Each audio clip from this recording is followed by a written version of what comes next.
Amen. Jesus, I'm saved even more. Amen. So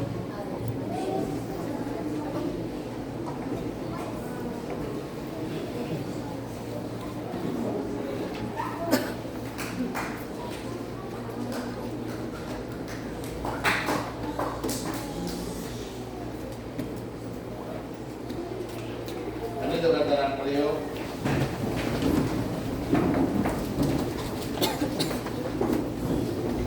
Gonna die baptism this morning.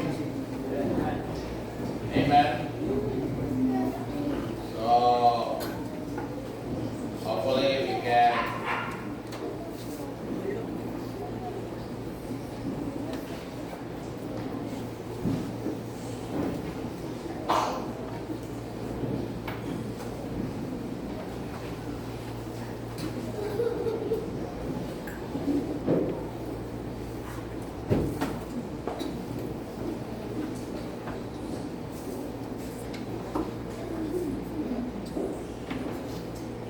open your Bibles, please, in the book of Haggai or Haggai or Haggai.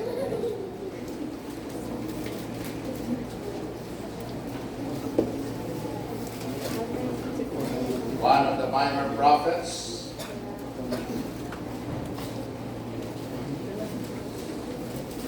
Isa sa mga minor prophets na diin gamit sa Ginoo aron sa pagdala sa mensahe sa Dios ngadto sa mga Israelitas sa bilabay nga mga panahon sa Old Testament. Nasa rin ang Biblia. Dapat sa Sipanaya. Nasa rin ang Sipanaya. Ha? Jonas. Ay naon di eh.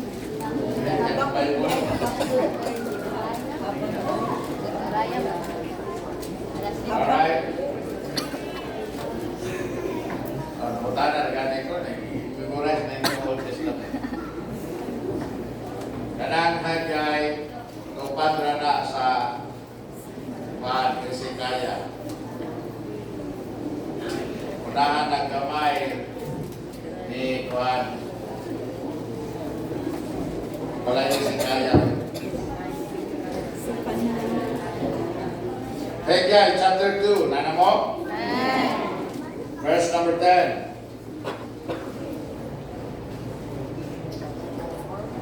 Ingon ang pulong sa Diyos. In the 4th and 20th day of the 9th month, in the 2nd year of Darius, came the word of the Lord by Haggai the prophet, saying, Thus saith the Lord of hosts, ask now the priest concerning the law, saying, If one bear holy flesh in the skirt of his garment, and with skirt do touch bread or pottage, or wine, or oil, or any meat, shall it be holy? And the priest answered and said, No. Then said Haggai, If one that is unclean by a dead body touch any of these, shall it be unclean? And the priest answered and said, It shall be unclean. Then answered Haggai and said, So is the people, and so is this nation before me, saith the Lord. And so is every work of their hands, and that which they offer there is unclean. And now I pray you, consider from this day and upward, from before a stone was laid upon a stone in the temple of the Lord, since those days were, when man came to an heap of 20 measures, there were but 10. When one come to the press fat, for to draw out 50 vessels out of the press, there were but 20. I smote you with blasting and with mildew and with hail in all the labors of your hands. Yet ye turn not to me, saith the Lord. Consider now from this day and upward, from the 4th and 20th day of the 9th month, even from the day that the foundation of the Lord's temple was laid, consider it. Is the seed yet in the barn? Yea, as yet the vine and the fig tree, and the pomegranate and the olive tree hath not brought forth, from this day will I bless you. And again the word of the Lord came unto Haggai in the 24th day of the month, saying, Speak to Zerubbabel, governor of Judah, saying, I will shake the heavens and the earth, and I will overthrow the throne of kingdoms, and I will destroy the strength of the kingdoms of the heathen, and I will overthrow the chariots of those that ride in them, and the horses and the riders shall come down, everyone by the sword of his brother. In that day, saith the Lord of hosts, will I take thee, O Zerubbabel, my servant, the son of Shealtiel, saith the Lord, and will make thee as a signet, for I have chosen thee, saith the Lord of hosts. Amahan nga langit no, no Diyos kawalaan Ginoo, I pray now, God, that you will help us, God, Lord, with your word. Ako nag-ampo man, Ginoo, magpanalangin kasi makatawan sa labutan. Sa ingon, Ginoo, Lord, ang mga Ginoo, Lord, nga sabtan kay Ginoo, Lord, ang significance ni Ginoo, Lord God, sa among Kristohanong kinabuhi. We honor you, God, today. We praise you. We worship you, Lord God, in Jesus' name. Amen and amen. Bearing the right kind of fruit. In the Bible, and so on, many times the word fruit speaks of the effect or consequence of an action. Pag discuss ka niya ang Biblia o bunga, kasagaran ani, nag-discuss kini sa epekto o resulta sa usa ka ibuhat o usa ka buhat. So kung sa imong ibuhat, ang resulta anak mao ang bunga. Amen? Now, we see this meaning if we use the phrase, the fruits of our labor. Diba? The fruits of our labor. The fruits of our lives. The fruits of our lives. Amen? Now, Colossians chapter 1 verse 10. Ano yung Biblia? Open your Bibles to the book of Colossians chapter number 1 and then in verse number 10. Iyon ang pulong sa Diyos. Dito sa Colossians chapter number 1 verse number 10. That ye might walk worthy of the Lord unto all pleasing, being fruitful in every good work, and increasing in the knowledge of God. So there is a right kind of work that we can do that will please the Lord and make us fruitful.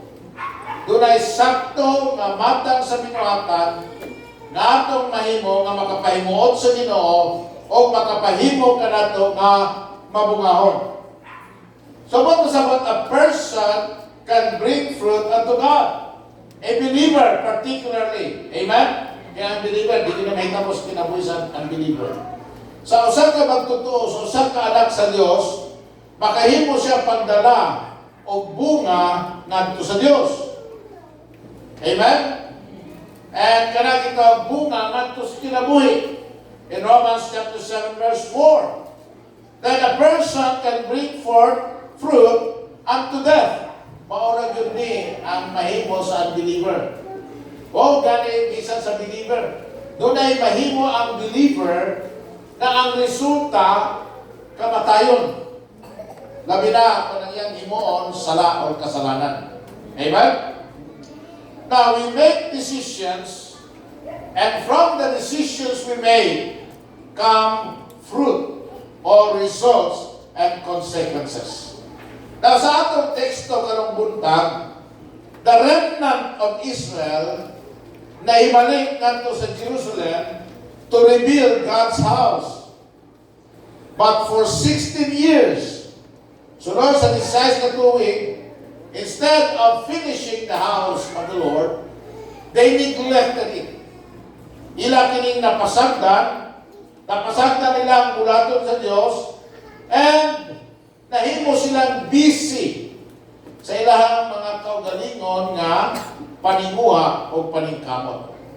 So, sa nahimong resulta, the fruit that they were looking for, ang bunga, ang resulta sa ilahang pag-uli ngadto sa Jerusalem, wala na-realize. Wala na-realize tungkol kay wala nila nahuman pagtukod pagbalik ang panimalay sa Diyos. Why? Because their actions were wrong, so the fruit was not good. Pag wrong gani ang ato ang actions, ang resulta na dili gyud maayo. Amen? So gidala sa Dios si Hagay ang propeta na dunay mensahe. Aron sa aron i-realign sila pagbalik. Amen? Sa purpose, i-realign sila pagbalik sa will sa Ginoo. Amen? I-realign ang ilang thinking with God's thinking. Importante din natong mga Kristohanon na ang dagan sa atong unahuna kinahanglan ang atong unahuna nakalinya o unsay unahuna sa Dios. So as they heeded God's word, they would begin to experience faithfulness. Mahimo lang na ma-experience sa Kristohanon ang fruitfulness kung siya mahimong faithful. Kung mahitabo ang faithfulness sa kinabuhi sa Kristohanon, resulta niyo fruitfulness. Amen? Kay ang mahitabo nga faithless ang Kristohanon, siyempre fruitlessness po ng resulta. So, it is my desire and it's God's desire for us to bring forth fruit unto God. Amen? So how can we bring forth fruit unto God? First, it will take clean hands. Clean hearts, rather. It will take, first of all, clean hearts. Amen? Kung imong masahod magbalik ang Hagay, balik ta nga to sa Hagay, the book of Hagay. Kung imo nang basahon pagbalik, imo makita din na gi-address ni Hagay ang mga priests of Israel na mao'y responsable sa paghalad o mga sakripisyo ngadto sa Diyos sa Israel. Na wala na'y pari karong panahon na pareha sa pari sa Old Testament. But the illustration is applicable. Kung ang mga pari was carrying holy flesh, but masabot, meat that had been sanctified unto God for sacrifice, and the meat touched another piece of food, amen?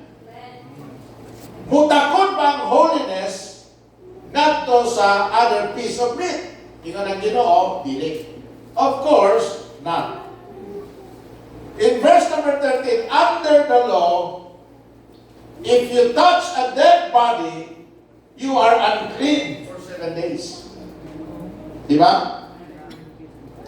If an unclean person touch meat, did that make the meat unclean? The answer is yes. So kung ang holy, makatapot o unholy, dili mahimong holy ang unholy. Pero kung ang unholy, makatapot sa holy, ang holy, hinoon mahimong unholy. Now, get this morning. Amen?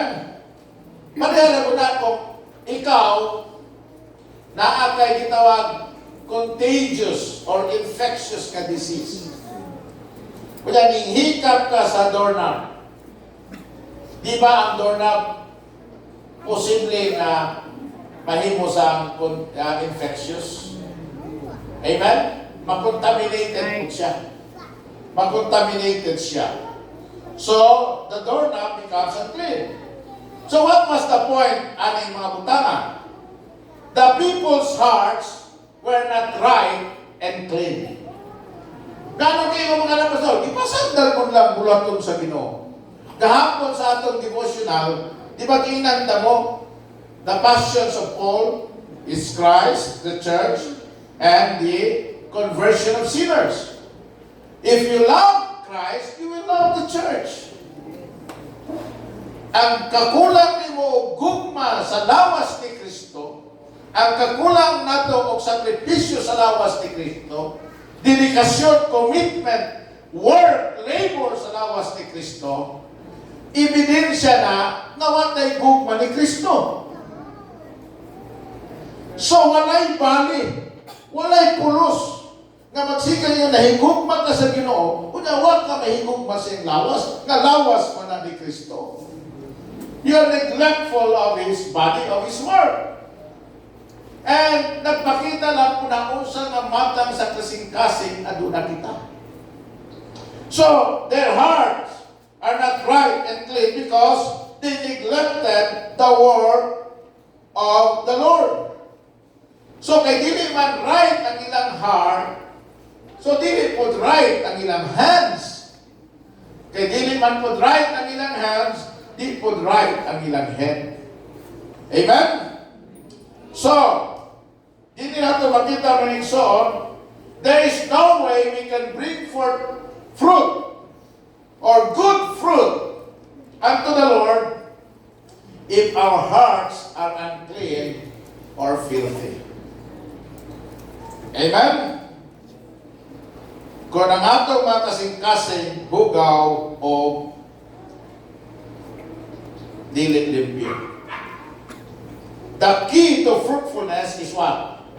Sumala sa Colossians 1:10, walking worthy of the Lord unto all pleasing. Nga ang atong pagkinabuhi ko, kinahanglan angayan ngadto sa Ginoo, ngadto sa matag higayon nga pagpahimuot kaniya unto all pleasing. Tanan yun, tanan. Amen? Walang tay himuon, walang tay buhaton, walang tay sulti, walang tay hunaw-naon na dili makapahimuot sa Ginoo. Amen? Amen sa kuliw. Mura man mo. Magdibo, nakasabot pa mo ba? Sabot-sabot sa. Amen? Para ba mura nakasabot pa? Bisa mo kasabot? May gapon, para mura nakasabot. Naka-video yata. Live pag. Amen? Ingat ang Bible sa 1 Thessalonians chapter 4, verse 7. For God hath not called us unto uncleanness, but asa? Unto holiness. Gitawag to sa Diyos, dili sa pagkahugawan, kundi ngadto sa pagkabalaan. Romans 6:21-22. So when we make decisions to sin and to disobey God, di na ta matingala oy. Di na ta masurpresa. Di na ta mahibulong. Ngano nga ang ginaani nato nga bunga mga dunok. Kasakitan, kagulanan, kasabot. Ano ba nato kinabuhi sabot pa kayo? Maybe because you are disobeying God. Your heart is not clean, amen? Tinilimpyo ang imong kasing-kasing. Muna nahitabo aning mga Israelitas. If you want to bring forth fruit unto God, good fruit unto God, it will take clean hearts. So, sabi ng pastor, holy lives. Amen? Clean life, clean hearts, holy lives. Mo bitaw na, kini mga young people, kamo mga young people, pagbantay nyo mga, kanong na yun ako ibalik-balik ninyo. Buotan pa kayo mo, pero mahigog man na ganin mo, mabuang mo ba? Daan na ganing guwapa, mabuang na mo ba? Di na mo kato, musupak na mo sa dinikanan. Di na mo maminaw sa inyong pastor. Muundang na mong simba. Palabihon ninyo ang buhat na dili maayo. Inay nga magpabili mo, maningkamot mo nga naa mo sa buhat nga maayo nga makapahimot sa Ginoo. Inyo lang ibaylo ang Ginoo. Ibaylo ninyo ang pagsimba. Ibaylo ninyo ang pagpaminaw sa pulong sa Ginoo. Ayaw ninyo na himuha. Dili na tama, dili na sakto. Amen? Tingnan ang Bible, holy lives, clean hearts. Kaya kamo na ba mga people, doon na pabya mo yung future. Kunya, kung ang inyong future, ang resulta, kasakit, kagulanan, kapakyasan. Uy, ang true success biya na biya sa Ginoo. Nang dominin niyo ang Diyos mo ay mo panalangin. Amen. Always seek to obey God. Always seek to please God. Walk worthy of God. Amen? Be ye not unequally yoked together with unbelievers. Isa kung sa pagkagwapa na kagwapo na, ay mo patuntuan ng mga gugma-gugma. Kamusan ka mga bata pa ninyo, gugma-gugma na mo. Yung mga, pastor, makasama lagi ka na ko, akong papag mama di man makasama. Nangwa man po na ikaarab sa Ginoo, yung mga magpapag, hindi mo na luwas. Kaya, maman sa tayo ilahang kaagi. Waman sila'y gahong pagbandong ninyo anak. Pero kung naanak ka sa Ginoo, nakibalo na sila sa kabubot ko sa Ginoo, makabandong na. Amen? Amen. Dili ta anang mga panikas tulong sa pa kanang mas palabihon ato ang kalibutan kayo sa Ginoo. Ayo anak, dili na magbunga o maayo sa tong kinabuhi. Di ka mo simba. So may bunga anak sa imong kinabuhi, di ka mo simba bing anak man ka sa Ginoo. Anak man ka sa Ginoo, luwas man ka. Ngano di man ka mo simba bing. O karon di ka mo simba. So may resulta na sa imong kinabuhi. Nakay kaalam sa Ginoo? Wala. Nakay-giya sa Ginoo? Wala. Nakay-blessing sa Ginoo? Wala. Kung sa minaanin mo, kalaay. Right? Kaluya. Kaguol. Wala. Yan, mo na yung kinabuhi ang gusto ni mo. May klaro. Dili ka secured. Insecure ka pirmi.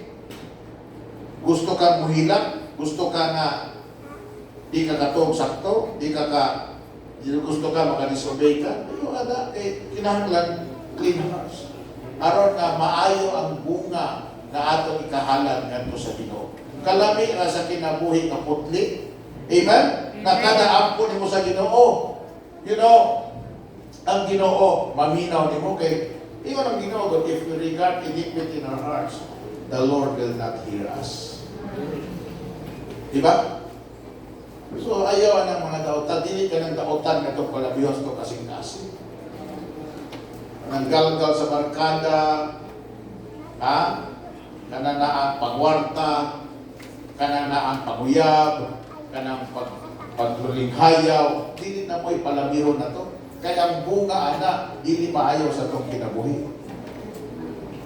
If we are to bring forth good fruit, then it will take clean hearts. Then kadua, willing hands.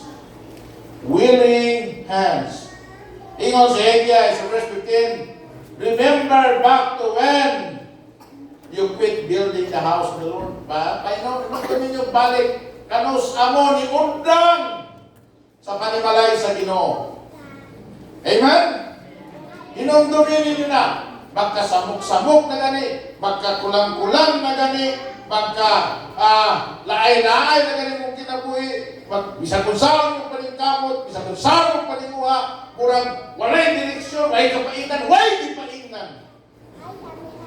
Ang imuhang tanang gibuhat, hinumdumi, kanus ano mo gibiyaan ang buluhaton sa Ginoo. Because that's the time when everything started to fall apart. Mao gyud ang panahon na nagsugod o kabungkag ang mga maayos imong kinabuhi. Kanusa mo ni undang pagtukod sa panimalay sa Dios. The foundation has been partially laid. But that was it. Naluwas ka ng unta, pero kutob ra ka diha. Wa ka ni uswag, wa ka ni tubo, wa ka ni lambo. Wala ka na dungagan o kaalam. Wa ka nakabaton o salabutan. The foundation has been laid. Pero wala na'y natukod pa sulod sa 16 years. But pasabot, God's house laid waste and became a reproach. Muna'y mahitabo sa kinabuhi sa Kristohanon na masayang. Kung sa mahitabo, it will become a reproach. Kaya hibong na lang mga tao, sayang ang anang bataaw. Amen? Wa para maunta.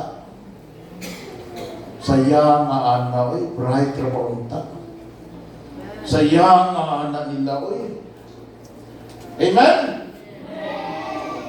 Mahimo na lang reproach. Bago ka konsay mo ng Ginoo, makaimo na lang ko na makalabang sa Jerusalem. Aha! Sa una kanindot sa templo niya, sa una kanindot aning Israel, sa una kadato aning panahon ni Solomon, panahon ni David, pero karon tanawa, bungkag pa sa bungkag. Gusto ka mo na mahitabo sa imong life? Sayang. Amen? Ngayon sa Bible. Yung si Elia, hinumdam ito no. Think back over the past 16 years. How things gone. Wa sila'y bunga. They expected from their labors. They struggled. Gihimo pa silang katawanan sa mga tao ditong dapita. Nano man Ingon sa verse number 17, ang ilang hearts were unclean and their hands are unwilling to turn to God and to turn to the work of God. Unahin mo ng Ginoo, since my work is no concern to you, kaya nga pong bulaton, baliwala raman ninyo. Amen? Naisimbag Domingo, pero baliwala na ninyo ng simba. Prayer meeting, pero baliwala na ninyo ng prayer meeting. Extension classes, pero baliwala na ninyo na. Makabasa ito mo na yung Bible, pero di baliwala na ninyo yung Bible. Revival, anniversary, pero baliwala naman ninyo na. Nagkaroon kayo, baliwala naman ninyo ang akong buluhaton. Baliwala naman ninyo ang akong simbahan. Because my work is no concern to you. Your work will not have my hand of blessing upon it. Ayaw mo pagpaabot, ayaw mo pagdahog, na ang akong mga kamot mo panalangin sa inyong mga ipangbuhat. Ang Diyos na ba mo ay maghatag ng promosyon? Ang Diyos na ba mo ay maghatag ng blessing? Ang Diyos na ba mo ay mo pabor? Pagkaman, baliwala rin mo ang Ginoo. Ayaw pagdahog. Ayaw mag-expect na akong mga kamot mo panalangin sa imuhang mga buhat. Magnegosyante ka, nakalimtan mong Ginoo, ayaw na lang pagdahog. Mag-engineer ka, matapos ka kurso, nung inabay, una-una nabay mga ginikanan ka, mas kulahong na ito ng mga anak mauni, ang ilahan ka, muni sila'y magkahawas. Pwede ay paminaw. Dili na sure kung makahuman kang eskwila ron. Makahawas kas kalisod sa imuhang pamilya. Dili na mo yung kuhan ka ron. Kadaga na ka mag-eskwila. Kaya tayo di ka mag-eskwila bata, di maminyo na yun. Minyo mo sila yun, saan pa paghawas. Nanagod siya iyang kagalingong kalisod. Ang makahawas kalisod din mo, no? Kanang musunod ka sa kabubot sa Ginoo. Amen. Kaya ang Ginoo mo pabor, mo tabang, mo panalangin sa naghatag og importansya sa iyaha. Kasi sa Bible, seek ye first the kingdom of God and His righteousness, and all these things shall be added unto you. Amen. Amen. So kung itawag ka sa Ginoo, sundan Ginoo, ay kahadlok. Amen? panalanginan ka sa Ginoo, nakalindot ani, pag ikaw panalanginan sa Ginoo, gamiton sa Ginoo ang iya magamit nimo ang gipanalangin sa Ginoo nimo sa pagpanalangin sa imo ang mga mahal sa kinabuhi. Sa pagpanalangin sa uban. Nga naman, kaya ako na ituyo sa Ginoo, panalanginan ka, aron mahimo kang panalangin. Amen? So, kung gusto mo, panalanginan yung ginikanan, panalanginan yung pamilya, panalanginan yung higala, panalanginan mga mahal sa kinabuhi, sundan ka bubutol sa Ginoo sa imong kinabuhi. Ayaw kahadlok. Amen? So, they will take the strength of the Lord to do it. Okay? Ingon ang pulong sa Ginoo. Sundan lang ninyo. Ha? Become busy in God's work. Make God's priorities your priorities again. Kung sa inyo sa Ginoo sa verse 19. Kaya inyo ng buhaton. Sa igayon na mubalik mo sa kumulaton. Sa igayon na maninuod mo sa kumulaton. Sa igayon na tagaan yung importansya ng kumulaton.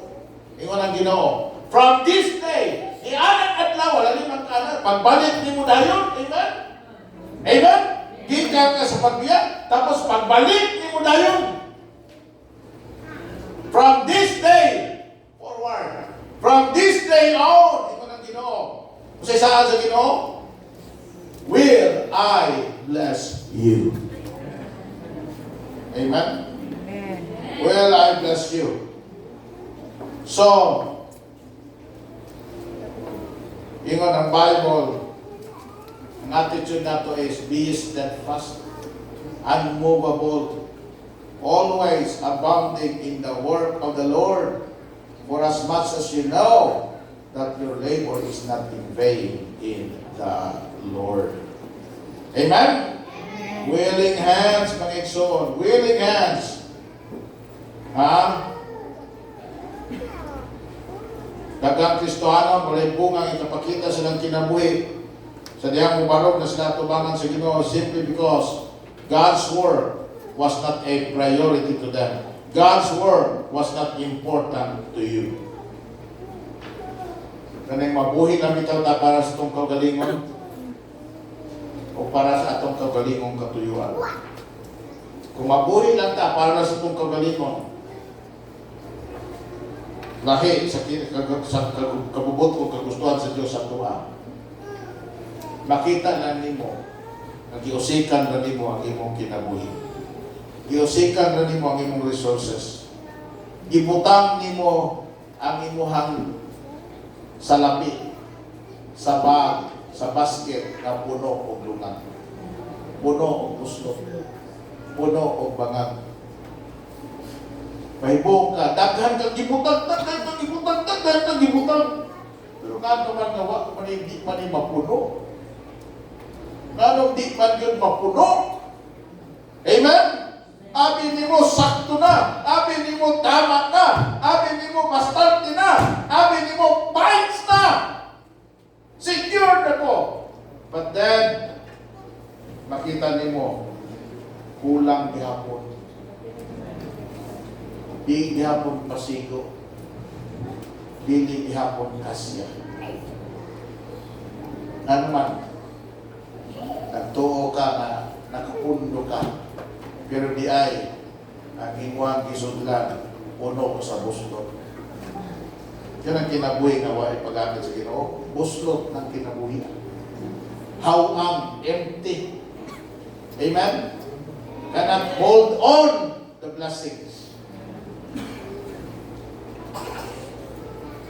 But to the person with willing hands who puts God first, God promises,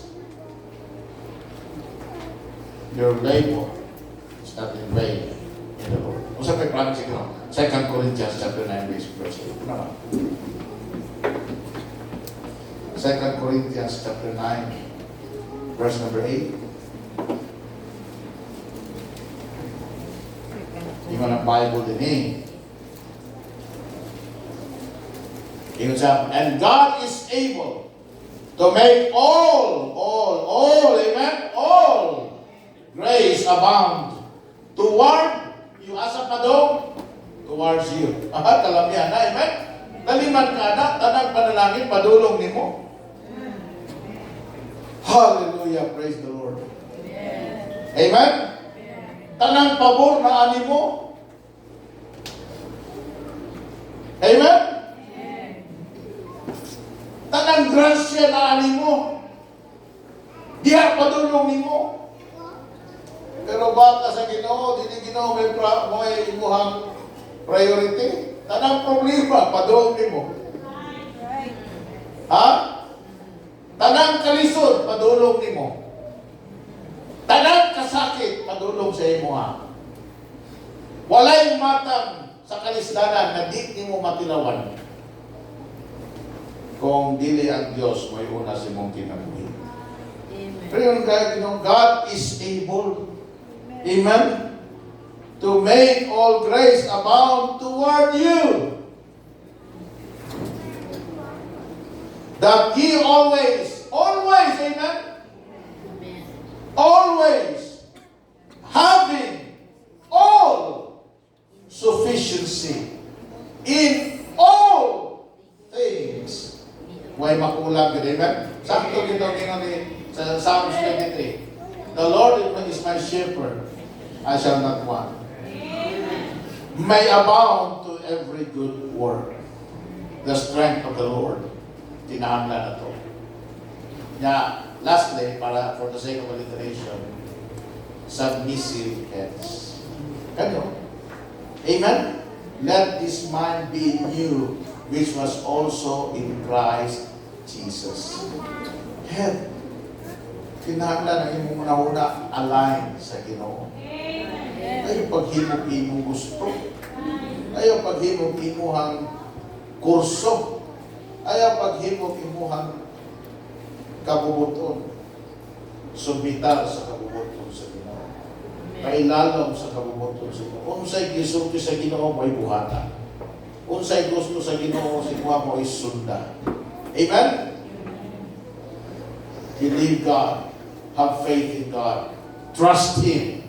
Amen? Pag imo nang himuon, magbunga ka o maayong bunga. Magbunga ka o makapahimuot sa Ginoo. Magbunga ka o makalipay nimo. Magbunga ka o makahatag nimo kalinaw. Magbunga ka o makahatag nimo kalipay. Magbunga ka o makahatag nimo kadaugan. Katagbawan sa Amen? Sulayi. Usba ang kurso sa imong kinabuhi. Ayaw pasagdi ang imong Christian life. Ayaw pasagdi ang buluhaton sa Ginoo. Ayaw pasagdi ang kabubuton sa Ginoo sa imong kinabuhi. Amen? So as for you to bear good fruit, review Him as impossible. Amen? Imo willing ang imong matamo. And then isubmitar ang imong una diha sa Ginoo. Renew. Ingon ang Bible, this is what the Bible said. I beseech you therefore, brethren, Romans chapter 12, verse 1 and 2. I beseech you therefore, brethren, by the mercies of God, that ye present your bodies a living sacrifice, holy and acceptable to God, which is your reasonable service. And be not conformed to this world. You know, when you conform to this world, you will turn away from the Lord. You will neglect the Lord. You will not continue building your lives in the Lord. Ingon ang Bible pag inaw Kairos, Kaira, stay. Sabi niya si ate, lingkod. Do not play. I'm still preaching. Okay? Paminaw mo. Yun ang Bible, be not conform to this world. Ayaw sunda kung sa iyas kalimutan. Anak ka sa Ginoo. Di na ka iyas kalimutan, iyak ka sa Ginoo. Di na ka iyas kalimutan. Adto na padung imong kalag sa langit. Tagalangit na ka. Be not conform to this world, but rather be transformed. How? By the renewing of your mind. Para unsa, that ye may prove what is that good and acceptable and perfect will of God. You want perfect? The will of God. You want a perfect relationship? Do the will of God. You want a perfect husband? Do the will of God. You want a perfect life? Do the will of God. You want a perfect future? Do the will of God. You want a perfect career? The will of God, amen? The will of God. The will of God. The will of God. The will of God. The will of God. The will of God. The will of God. For your life. Manito ka na ng pag-iugas. Father in heaven, we thank you, God, Lord. And I hope and I pray, O God, Lord, that we will not be like as the remnants. Kalimtan ang inyong mulato. Kalimtan ang aming pinabuhin Kristohanon. Kalimtan ang Pinoon, ang imong kagubuton. Tungod lang sa among mato kalimong gusto o kalimong katuyuan, dili sa kalibutan. At dili magbungang maayo ka namo o dili dautan. Help us, O God, Lord, and preserve us, your people, not to be diverted away, taken away from your word, from your will, from your ways. Help us, O God, and help the baptism today in Jesus' name. Amen. Kalimutan ang kalihok. Candidates for baptism, please come. Isa to.